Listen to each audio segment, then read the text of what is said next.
வள்ளுவன் தந்த வாசகியாய் இன்று நம்மிடையே அன்பு அண்ணன் தந்த அன்பு அண்ணியாய் இருக்கும் திருமதி உஷா அவர்களை உங்களிடையே ஒரு சில வார்த்தைகள் உரையாற்ற வருமாறு அன்போடு அழைக்கின்றேன்.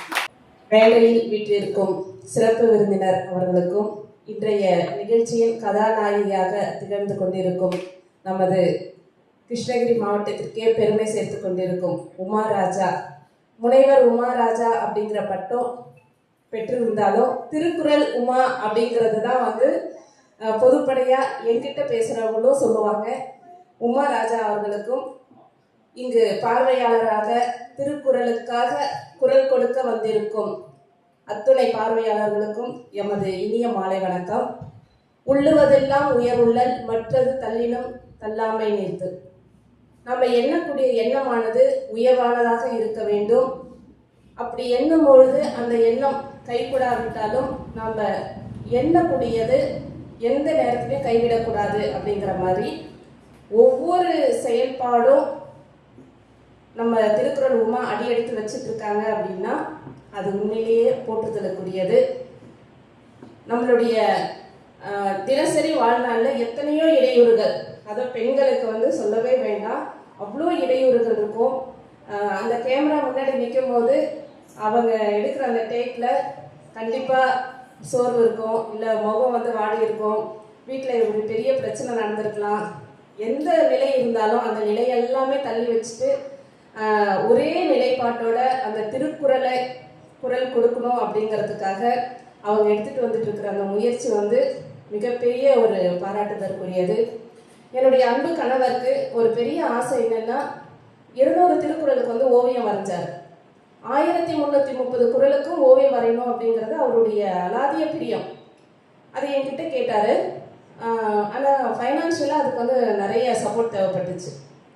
சரி, யார்கிட்ட ஸ்பான்சர் பண்ணியாவது நம்ம பண்ணலாம் அப்படிங்கிற ஒரு சூழல் கூட நாங்கள் கிரியேட் பண்ணோம். ஆனால் முடியாமல் போனது. அதை 2 பேரும் நிறைய நாள் பேசியிருக்கோம். ஆனால் உமா அப்படிங்கிறவங்க எப்படி அன்பு குளோபல் ஃபேமிலிக்குள்ளே வந்தாங்கன்றது தெரியாது. அவருக்கு ரொம்ப பிடிச்சமான ஒரு தங்கை. அந்த கோவிட் டைமில் ஏதாவது ஒரு பதிவு போட்டுட்டாரு அப்படின்னா உடனே உமாவாக இருக்கட்டும் மற்றவங்க எல்லாருமே பங்களிப்பு கொடுப்பாங்க. ஆனாலும் உமா கிட்ட அந்த துள்ளல் தன்மையோட அந்த குழந்தை நயத்தோட அந்த பேச்சு பதிவானது இருக்கும். அதை கேட்குறவங்களுக்கும் ஒரு உற்சாகத்தை கொடுக்கும். அவர் மருத்துவமனையில் இருக்கும்போது உமா கையை பிடிச்சி அவர் எவ்வளோலாம் பேசி எவ்வளோ உருக அந்த வார்த்தைகள் இன்னமும் மறக்க முடியாது. அந்த பதிவை உமா கிட்ட பெரிய தாக்குதலை ஏற்படுத்தியிருக்கோம் அப்படின்னு நினைக்கிறேன். ஏன்னா நாங்கள் பேசிகிட்டு இருக்கும்போது எனக்குமே அவள் உமா ஒரு கூட பிறந்த ஒரு தங்கைக்கு நிகரான ஒரு இடத்தை பிடிச்சிருக்கிறாங்க. நான் மனசு கலந்து இருந்தாலும் அவங்க எனக்கு தைரியம் சொல்லுவாங்க. அப்போ தான் திருக்குறளுக்கான ஒரு பதிவை நம்ம போடலாம் அப்படின்ற மாதிரி நாங்கள் சும்மா விளையாட்டாக தான் பேசணும். அப்படி பேசிகிட்டு இருக்கும்போது சரி உமா இதை நீங்கள் செய்யுங்க, தினமும் செய்யுங்க அப்படின்னு சொல்லி பேசணும்.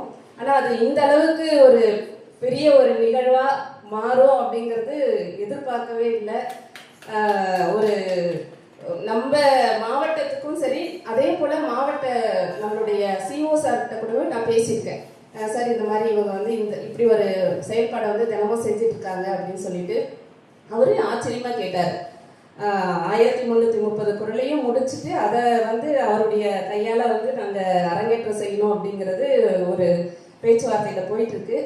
என்ன ஒரு மனிதராக இருந்தாலுமே தொடர்ந்து ஒரு செயலை செஞ்சுட்டே இருக்கும்போது அவங்களுக்குள்ள ஒரு சின்ன தொய்வு ஏற்படுறதுக்கான வாய்ப்பு கண்டிப்பாக இருக்குது. அது சூழலாக இருக்கலாம், இல்லை மனநிலையாக இருக்கலாம், உடல்நிலையாக இருக்கலாம்.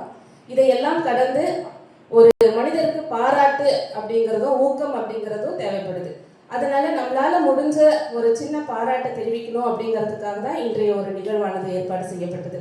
இந்த நிகழ்விற்கு இவ்வளோ பேர் ஒரு ஒத்துழைப்பு கொடுத்து நம்ம உமாக்காக நம்ம கண்டிப்பாக பாராட்டு தெரிவிக்கலாம் அப்படிங்கிறத ஏற்றுக்கிட்டு என்ன நான் சொன்னாலும் அது மறுக்காம கலந்துக்கிட்டு இன்றைய நிகழ்வில் பாராட்டு தெரிவிக்காக வந்திருக்க அனைவருக்குமே என்னோட மனமார்ந்த நன்றி. ஒரே ஒரு கவலை என்னன்னா அவங்க செயல்பாட்டுக்கு எப்படி ஒரு சரிபாதியா இருக்கக்கூடிய அவருடைய ராஜா உமா ராஜா அப்படின்னு சொல்லி தான் சொல்லுவோம். ராஜா அவர் வந்திருந்தாருன்னா இன்னும் மகிழ்ச்சியா இருந்திருக்கும். ஏதோ ஒரு சூழல்ல அவரால் வர முடியாது போச்சு. எப்படி பின்னாடி இருந்து ஒருத்தருக்கு ஊக்கப்படுத்துவாங்க உமாவுடைய எல்லா செயல்பாடுக்குமே வந்து ஒரு பின்புலனா செயல்படக்கூடியவர். அவர் திரைக்கு முன்னாடி வர்றதுக்கே வெக்கப்படுவார். இன்னைக்கு இவங்க முன்னாடி நின்று இவ்வளோ தூரம் அவங்க செய்கிறாங்க அப்படின்னா முழுக்க முழுக்க அவருடைய பங்களிப்பு இதில் முழுமையாக இருக்குது. அவர் மேலும் நம்மளுடைய உமா அவர்கள் பல சாதனைகள் செய்ய நமது அன்பு குளோபல் குடும்பத்தின் சார்பாக மனமார்ந்த வாழ்த்துக்களை தெரிவித்துக் கொள்கிறேன். நன்றி.